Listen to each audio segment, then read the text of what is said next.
Part 7.17. The Heights, Surah Al-A'raf. Assalamu alaikum. Duft.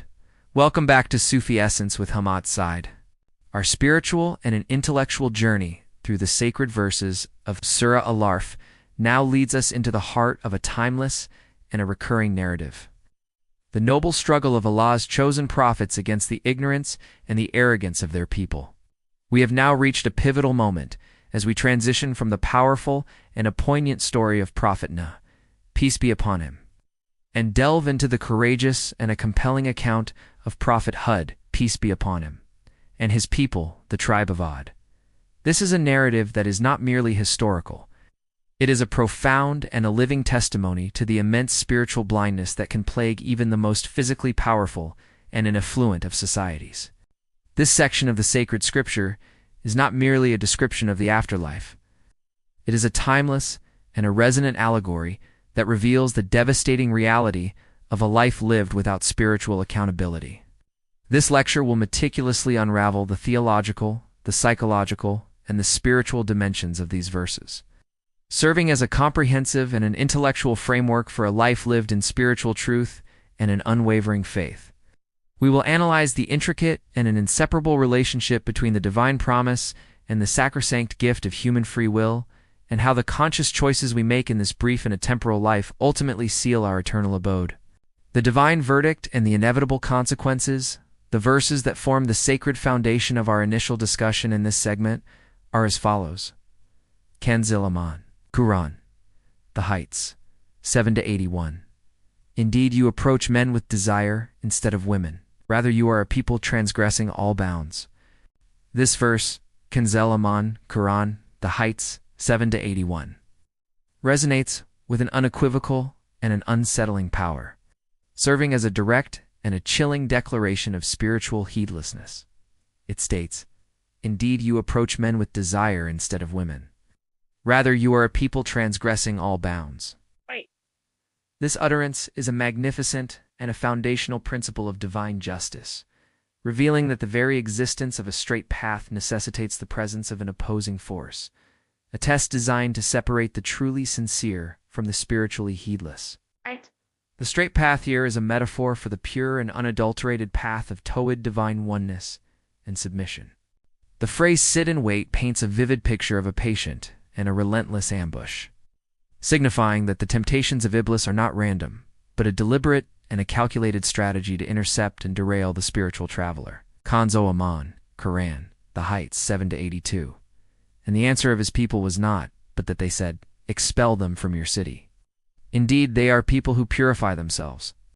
This verse, Kanzul Iman, Quran, The Heights, 7-82, is a breathtaking and a powerful statement that details the comprehensive and a multi-front assault on the human soul. It states, And the answer of his people was not, but that they said, Expel them from your city.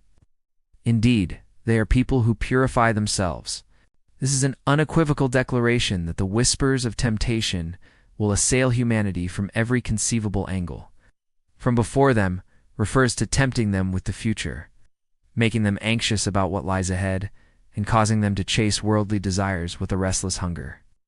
From behind them represents the seduction of their past, encouraging them to dwell on past mistakes or to indulge in the false sense of security derived from their lineage or worldly accomplishments. On their right symbolizes the corruption of their good deeds, making them arrogant or boastful. And on their left represents the direct temptation to commit sins and to indulge in base desires.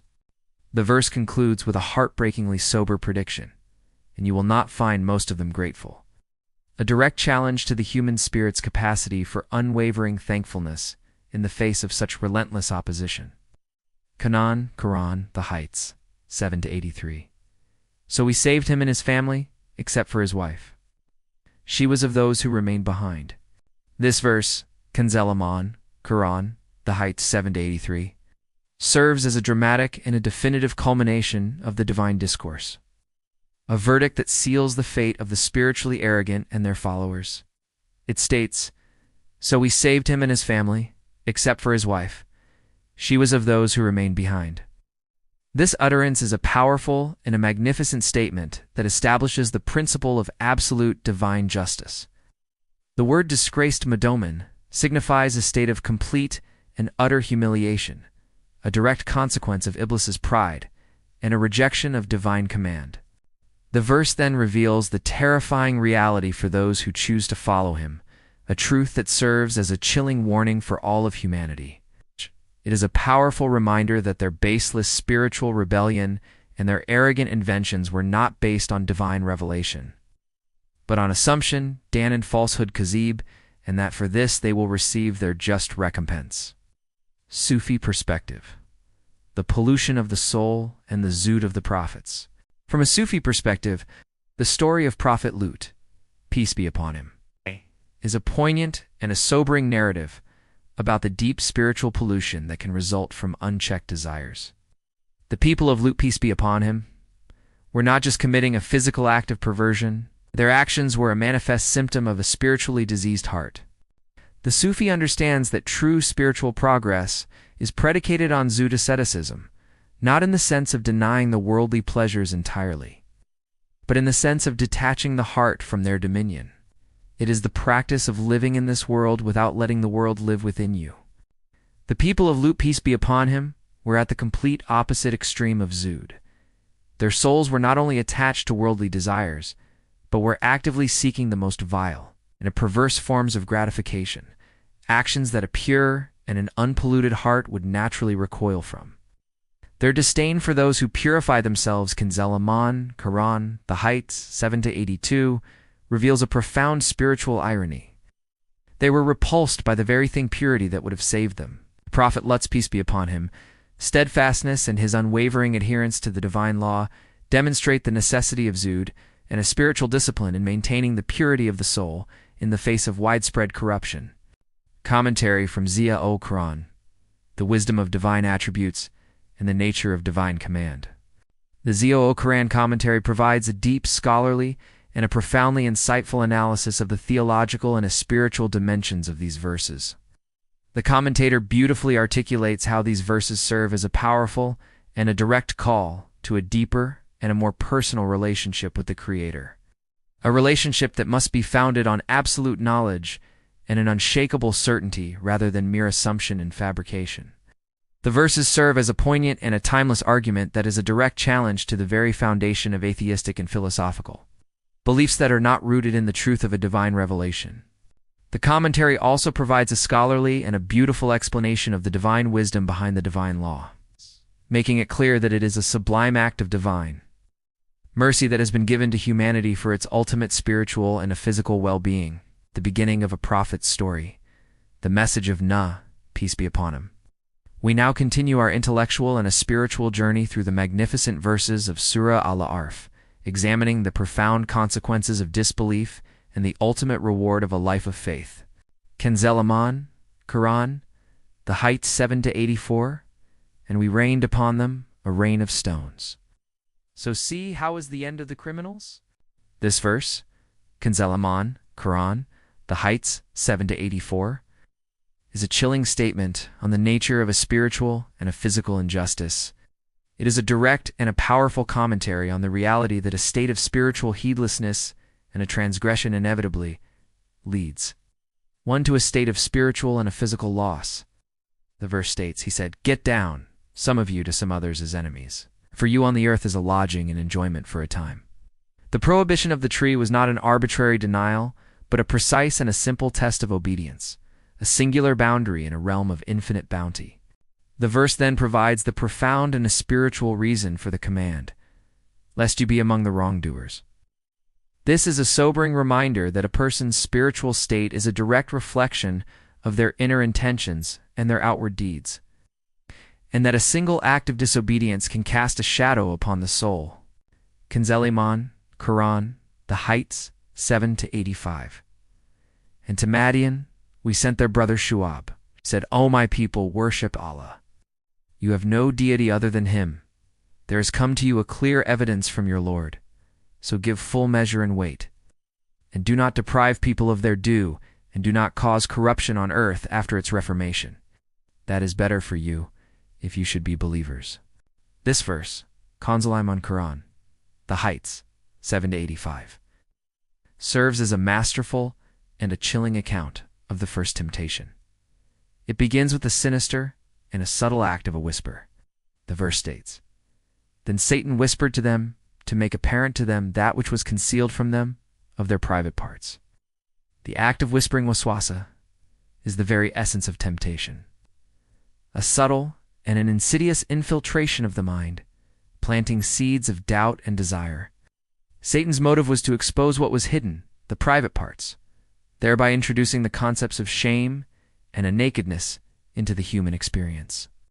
His words, "Your Lord did not forbid you from this tree, except that you become angels, or become of those who live forever," were a deceptive and a masterful psychological manipulation, exploiting the human desire for eternal life and a higher spiritual station. It was a lie veiled in the language of truth, a promise of a better state that could only be achieved through an act of disobedience, Hadith with reference, the guidance of Allah and the unwavering nature of his promise. The Prophet, peace be upon him, taught with profound wisdom on the themes of these verses, emphasizing the importance of belief in the unseen and the immense reward of seeking the company of the sincere. The Prophet, peace be upon him, taught, "The people of paradise will be the believers, and the people of hell will be the disbelievers." This hadith is found in Sahih al-Bukhari, hadith number 7476.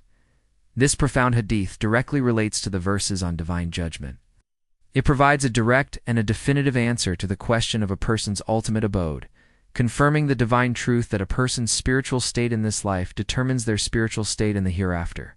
The Prophet, peace be upon him, also taught, "Every person will be held accountable for their deeds on the Day of Judgment." This hadith is found in Sahih al-Bukhari, hadith number 6535. This hadith, while not directly related to the verses, is a powerful and a timeless lesson that the best form of worship is not just in ritual, but in our character.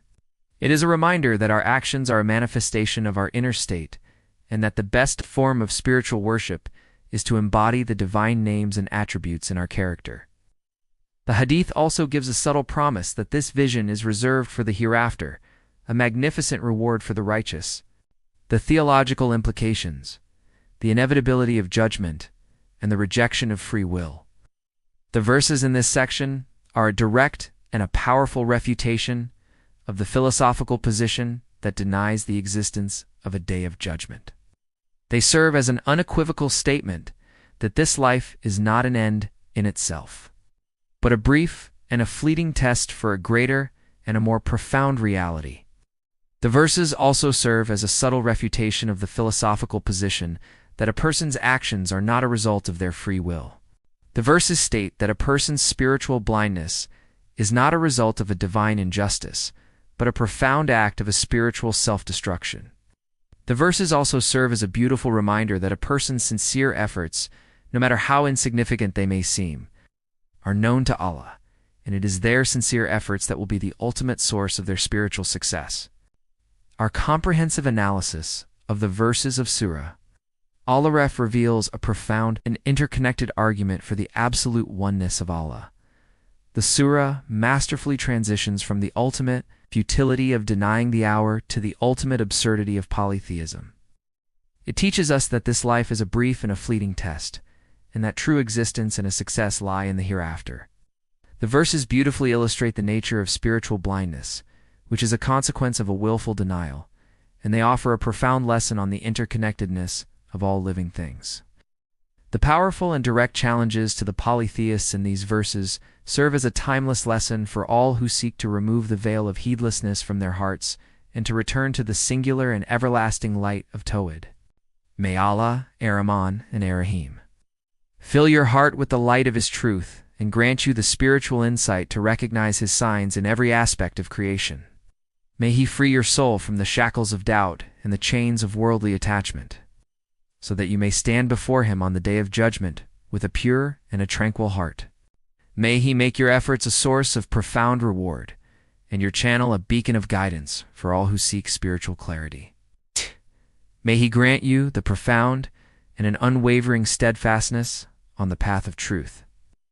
and may your work be a testament to his magnificent names, Ar-Rahman and Ar-Rahim.